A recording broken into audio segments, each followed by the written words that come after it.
Hi, Assalamu alaikum. In this video, we will understand about the enteroendocrine system, the enteroendocrine hormone, GIP and the GLP1.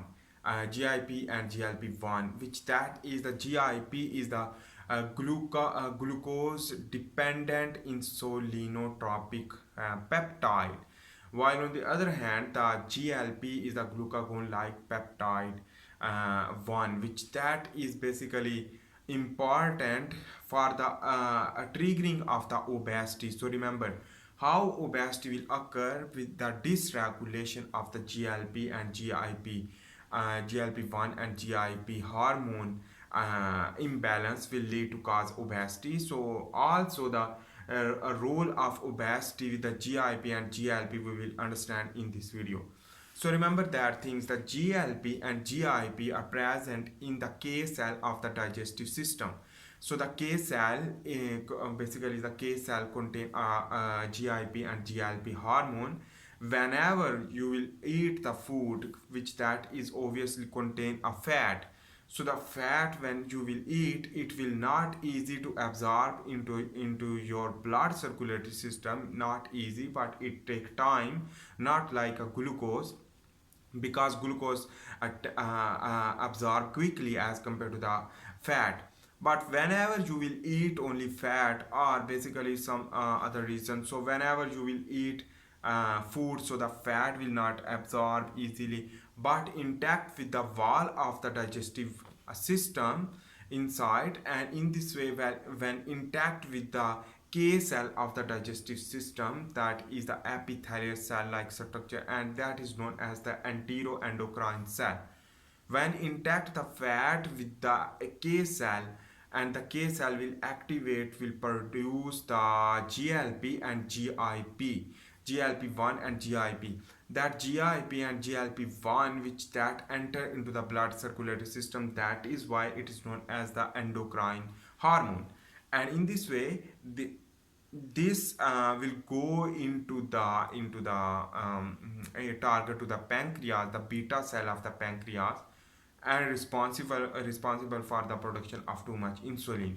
So in this way the hyperplasia of the K cell will produce a lot of the GIP and GLP1, and in this way the GIP and GLP1 will increase, a lot of GIP and GLP1 will will target to the pancreas more, and when target to the pancreas more to produce more insulin from the beta cell of pancreas. The islet of Langerhans contain a beta cell, alpha cell, delta cell, but the beta cell is important for the production of insulin.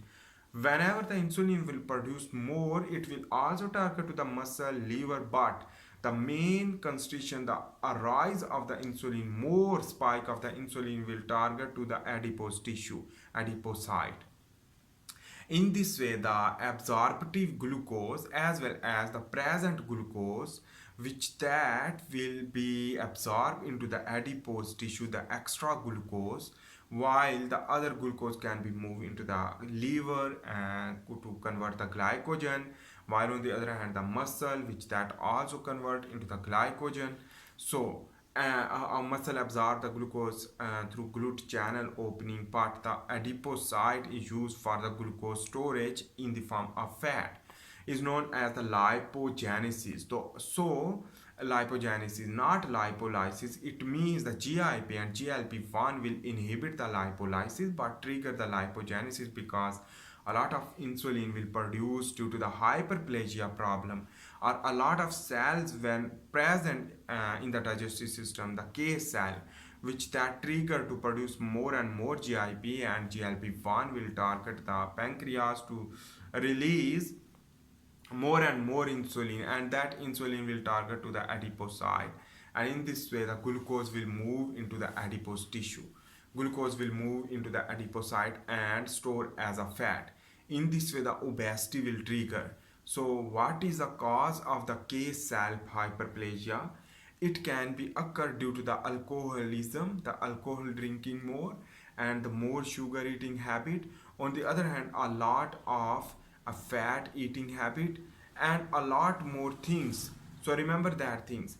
and in the form of the digestive system and the gut brain axis we will discuss. In this way our gut basically will feel the too much fat. In this way the GIP and GLP as a signal to transfer in the blood circulatory system to lipogenesis, because brain will learn a lot of fat are present, so we should store the fat already present in the blood circulatory system. So we should store that fat but not lipolysis, because already fat is coming. But in this case, when GIP and GLP1 will work normally, will work normal lipogenesis, not too much. So a lot of hyperplasia due to the acidic injury of the K cell, or on the other hand the too much consumption of the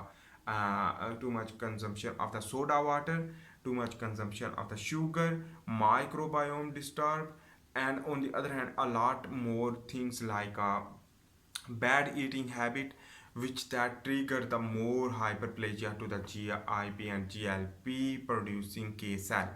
In this way that will lead to cause obesity. So that is the reason, and this is the reason of the obesity due to the GIP and GLP1. Even normally that obesity will trigger due to the GIP and GLP1. By the triggering of the insulin will lead to adipogenesis will occur. In this way the lipogenesis basically, or adipogenesis, because the extra glucose and fat will store in the form of adipose tissue. So remember that things, this is the concept. But let's understand about how to prevent this obesity problem. That is important, is because the obesity which that is cause the hypermestia, the high estrogen level, on the other hand the low level of the testosterone for the male, that is problem. On the other hand a lot of disease like type 2 diabetes mellitus due to the insulin insensitivity. So insulin will resistance will occur in the muscle, in the liver. But the last option is the adipocyte, absorption of the glucose through adipocyte, and ultimately adipocyte will be also exhaust, and in this way the adipocyte will not bind with the insulin. In this way the type 2 diabetes mellitus will occur, the glucose level will be rise. And in this way the problem we can solve easily through natural process. So let's understand about that, how to recover this problem. So the fasting, anyhow the fasting is too much important, because when you will go into the fasting, so the GIP and GLP will not interact with the fat because you are not eating. In this way the GIP and GLP will not release into the blood circulatory system. In this way the pancreas will not produce the insulin, so the insulin will not spike. When insulin will not spike, in this way the adipocyte will not absorb the glucose. In this way the adipogenesis will not occur, so the fat will not store. In this way the fat when not stored into the adipose tissue, so that is why the lipolysis will trigger. But the lipolysis is required due to the energy starvation mode. So the growth hormone will work for it. So the growth hormone will spike while the insulin will decrease. That growth hormone will trigger the sleep, and growth hormone also trigger the growth of the bone, muscle, and brain, central nervous system. On the other hand the hair growth, premature gray hair problem will be solved. On the other hand, remember that things basically whenever you will go into the fasting, so the growth hormone will increase, but also the lipolysis will occur due to the hormone sensitive lipase enzyme will trigger to produce more lipids, free fatty acid into the blood circulatory system. So the low density lipoprotein will increase, will go into the liver, but it is healthy, not any problem. So when going to the liver, it will convert into the cholesterol, and that cholesterol conversion due to the HMG-CoA reductase enzyme, and in this way cholesterol will go into the testes to produce more testosterone. In this way the more fat burning process will occur. Anyhow, this is the process, and remember that thing, the GLP and GIP, the GLP1 and GIP is the major a game changer for the obesity and how to stop the obesity. So remember that things. What is the outcomes for the obesity decrease? It is due to the inhibition of the GLP and GIP production from the K cell. How to stop the GIP and GLP-1? That is the reason wise question. So in this way, when you will not eat, so the GIP and GLP-1 will stop. When GIP and GLP-1 will stop, in this way the you will basically not spike the insulin, and in this way the lipolysis will occur rather than the lipogenesis. I hope you make sense about that. This is the simple concept to understand about the obesity and how GIP and GLP will work for the obesity and how to stop the obesity by fasting. So this is the reason why. I hope you make sense about that. This is an easy video to understand how GIP and GLP-1 will work, enteroendocrine hormone, through K cell stimulation. So the fat will stimulate the K cell, and on the other hand, it is a lot of knowledge which that is. I have a video about the GIP and GLP-1 physiology. You can watch that handwritten tutorial if you want to learn. So I am also making the handwritten tutorial about the biomedical science. If you like that, please make sure to subscribe, like and share. And a lot of knowledge I will share in the next time about the biomedical science. So thanks for watching. See you in the next video. For this time, bye.